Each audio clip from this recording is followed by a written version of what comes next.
My manager told me to stop questioning a $125,000 vendor invoice, then blamed me when the numbers did not match.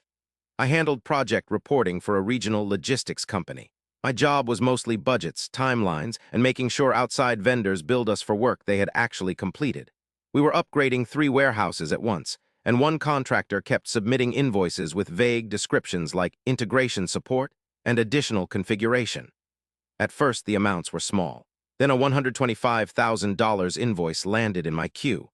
I compared it with the approved scope and found nearly 3 weeks of labor that had never been authorized. I flagged it and asked the vendor for the missing change orders. My manager, Colin, called me into his office. He said the contractor was strategic and I was slowing down the project over paperwork. I showed him the missing approvals. He barely looked. "Stop questioning every invoice. Finance can sort it out later." I asked him to confirm that in writing because the amount was above my approval limit. He rolled his eyes, opened Teams, and typed, "Approve the invoice as submitted. Do not contact the vendor again about scope changes." Then he added, "If this delays the launch, it is on you." I saved the message and approved the invoice exactly the way he instructed. 2 weeks later, our finance director noticed the warehouse upgrade was suddenly over budget. Colin told her I had approved unauthorized work without escalating it. She asked me to join a review call the next morning. Before the call, Colin messaged me privately. "Keep this simple. Say you misunderstood the scope." Then he wrote, "I need you to own the mistake." Noted. I opened the project file and attached his written approval to the finance review. I did not add commentary. The finance director read the message out loud.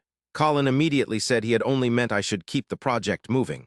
Then she opened the vendor portal. Every invoice over $100,000 required the approver to select who authorized the exception. My entry showed Colin's name, the time, and the exact team's message attached to it. The vendor was asked for the missing change orders. They could not produce them. Finance froze the unpaid portion of their next invoice and started a full review of the account. That review found several smaller charges that had also been added without approval. The contractor refunded part of the money and lost preferred vendor status for new projects. Colin was removed from budget approvals while finance reviewed his other accounts.